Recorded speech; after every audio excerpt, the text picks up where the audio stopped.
Hey everyone, welcome back. Please excuse me, I'm keeping my voice very low because everyone in the house is sleeping. So today I'm going to be trying a pearl pour again. Same original recipe from Sarah Taylor. I will post a recipe in the description. And thin, this is my pearl base. And it is titanium white and pearl white. And then I have some colors set aside here. This is this little piggy Persephone. This is Amsterdam Permanent Red Violet. And as you can see, very, very thin. Okay. And then Amsterdam Prussian Blue. This little piggy Nightfall. Master's Touch Pearlized Violet.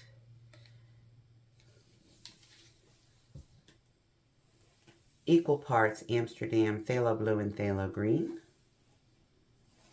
Amsterdam Turquoise. And then I have a little bit of Amsterdam Deep Gold with golden fluid quinacridone nickel azo gold. And I'm not sure if I'm going to use this. I won't be putting it in the initial puddle pour, but I may add some once I start tilting, because it does tend to make some of the blues go off. So I've got my canvas all tightened up. This is just a cheap basic canvas, 16 by 20. I'm going to start by putting down my pearl base.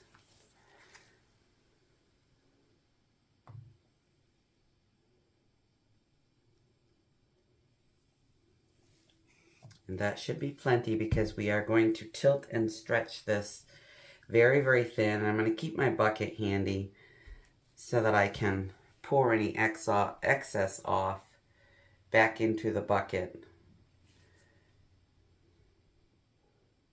If there is any. This, I think I got a good amount on here without it being too much. And make sure that it's going to go cleanly to all the edges and corners. Maybe just a little bit more to help it flow.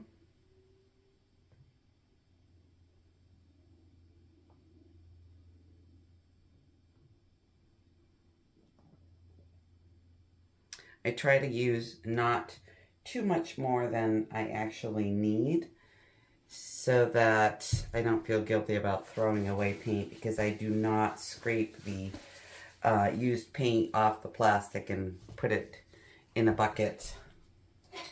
I don't like the results I get, and I don't like getting like an overly large amount of unused paint stored. Got a little bit of something right there. So I don't usually pop my bubbles when I'm doing a pearl pour, because the bubbles actually make things better, I think. And just getting everything everywhere.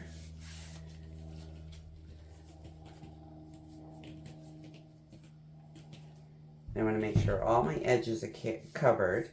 And incidentally, once again, I did not pre-paint my edges,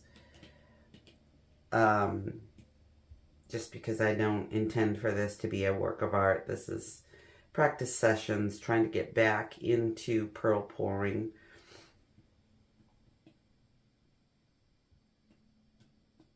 And most of these canvases will just get reused over and over until they're no longer useful.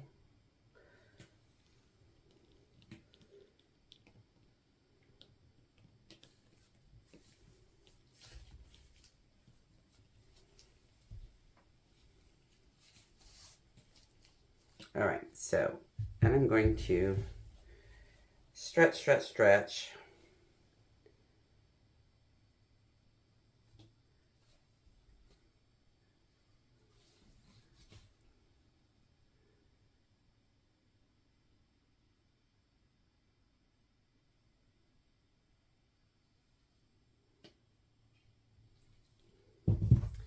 I think that's good. All right, so let's lay down some of these colors. I think I will start with the red violet.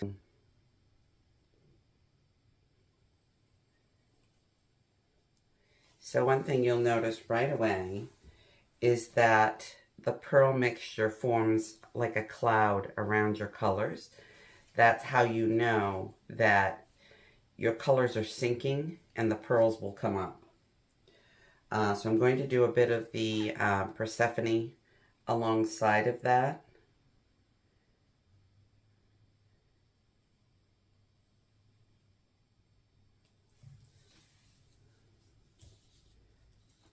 And that one is clouding on the edges, so that's good. Then I think we will do some of the turquoise.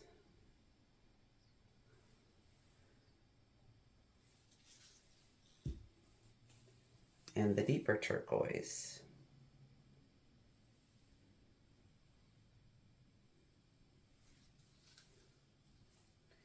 And then Nightfall is going kind of right over here. Just like that. And the pearlized violet will go. A lot of this will get tilted off. And I think that's all the colors. And I am getting some purling coming up. So let's see.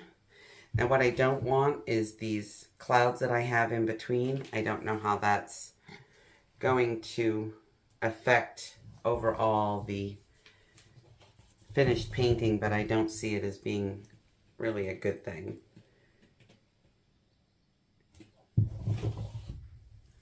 And come back this way and tilt.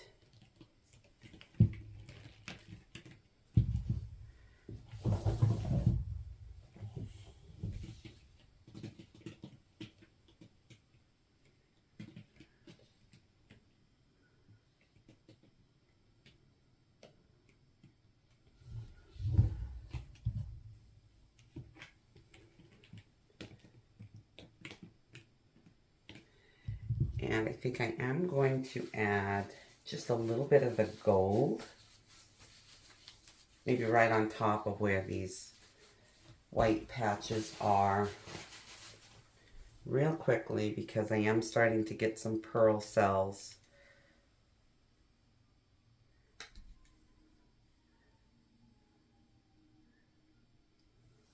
And I do need to do some more tilting.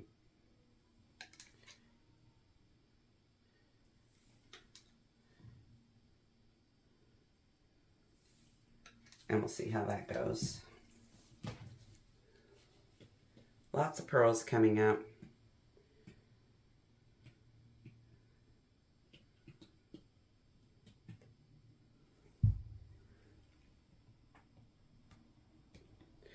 The reason I put the gold on last is because my gold mix is not purling very well.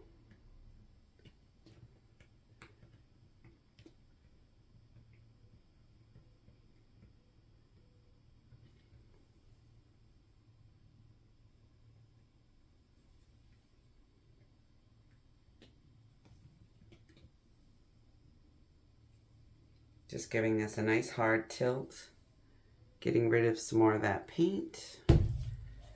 And then we'll kind of spin it here and see if we can get some pearls to come up on this edge as well.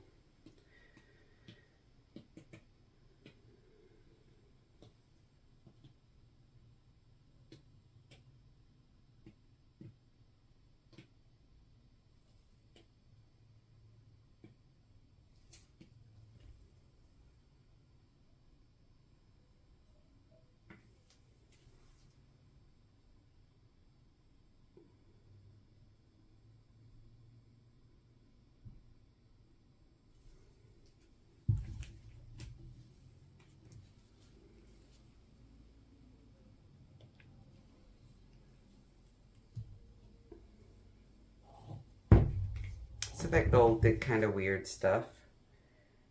Not a big fan of it.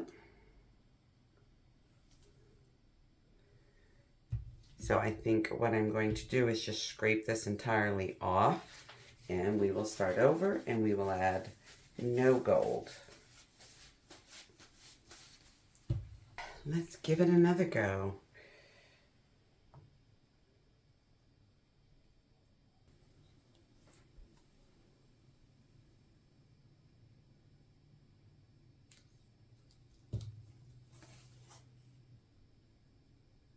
Maybe just continuously layering atop each other.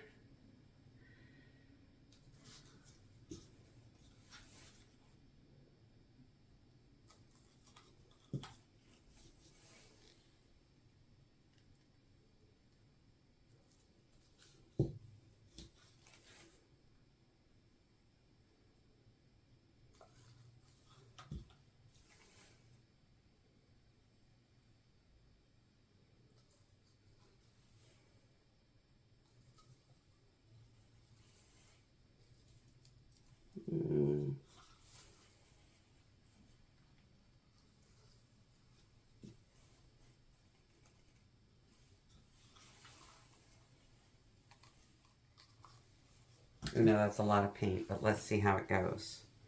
So we're going off, off,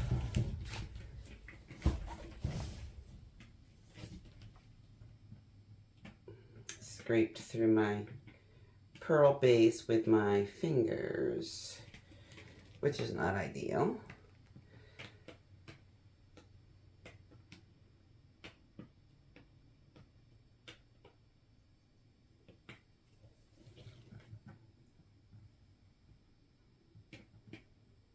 Okay, at this point I'm just going to stretch off from the end that is already down.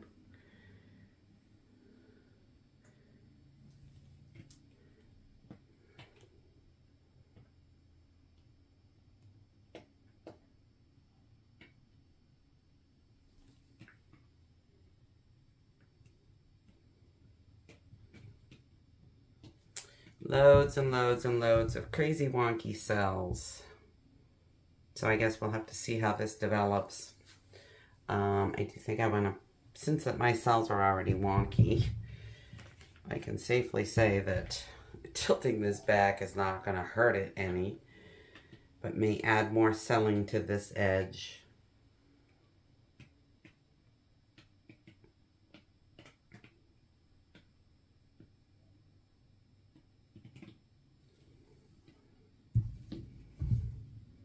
All right, so the bulk of the paint is off. Got some really sad looking cells here, but let's see if the pearls will come up and maybe even those out a little bit. But this does have to sit and develop for half an hour to an hour. It'll continue to change until the paint starts to set up. So I will be back when I think that it's where it's going to dry.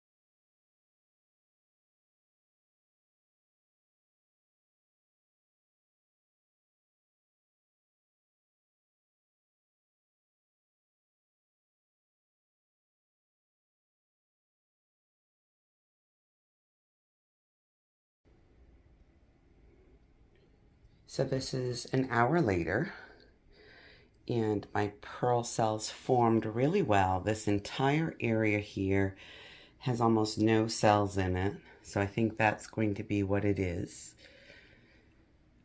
Some areas got loads of cells, some did not. And my paints were all mixed exactly the same, just different colors and brands. This area didn't do much either, but then it goes into an area that did. And that area that was really, really wonky did fill in and looks really good. My cells are mostly nice and round. This area is really good. So we're going to see how this dries. And I will bring you back and we will kind of wrap it up with some lessons learned. Okay, so this is a day later, and I think the formula worked well. It took a lot of paint mixing and different formulations to make this work, and ultimately a lot of wasted paint trying to get here for something that is just, you know, it's a pearl painting with pretty colors. It's definitely nothing special. I don't know what I'm going to do with it. I may just pour over it in a couple of weeks. But the pearls, if you'll notice, are perfect. They are round like they're supposed to be. Even the areas that were very strange looking initially don't look bad and could easily be touched up if I wanted to do something with this picture. And I'll hang it up in my studio and just kind of glance at it and see if it does anything for me or strikes any part of me that wants to do something. But anyhow, so this is kind of where I'm at with the pearl paintings. I stopped doing them because I was bored with them. And I am definitely not one of those people that has a good grasp of composition. If I get good composition, that's great. I'm not entirely sure I know how to push a painting to a better composition when it's not, as evidenced in this thing. But the recipes that I used are from notes I took about 3.5 years ago. And I poured through them through my notebook with all my notes and stuff in it. And I'm not sure if there's anything. Yeah, there's a little bit starting here and here. So yeah, I took a lot of notes back in the day. And oddly enough, even some for bloom paints before I actually took the bloom course a long time ago. So I did try blooms a couple of times with alternate recipes from the Shelley Art version. But anyhow, so what this kind of culminates in is a not love of pearl paintings, which is why I got away from them. I did a lot of them, and they were really pretty. I got bored with them fairly quickly. After about 6 months, I kind of started looking for different things, different forms of fluid art. But I'm undecided yet. I have all the stuff. I'm undecided as to whether I'm going to try a simpler recipe from Dwight Pours. I've watched his channel a lot. I do enjoy it. I haven't watched it recently, but I know that his recipe is super simple with just American Floetrol paint, water, and liquitex gloss pouring medium. So I might mix up a little bit and try one of those. I always like the dump and swirl, but I'm just not sure what I would do with the paintings if I did them. So I think that next up will probably be a bloom. I'm itching to do a traditional bloom. So I think that'll be the next video that I put out. But anyhow, thank you for watching. If you have any questions or any suggestions, anything that might spark my interest, I'd really appreciate it if you'd leave a comment. Please like this video if you took the time to watch it. I appreciate you being here. And leave a comment. Just one word is, thumbs up. Everything helps. I appreciate it. So I will catch up with you very soon. Take care. Bye for now.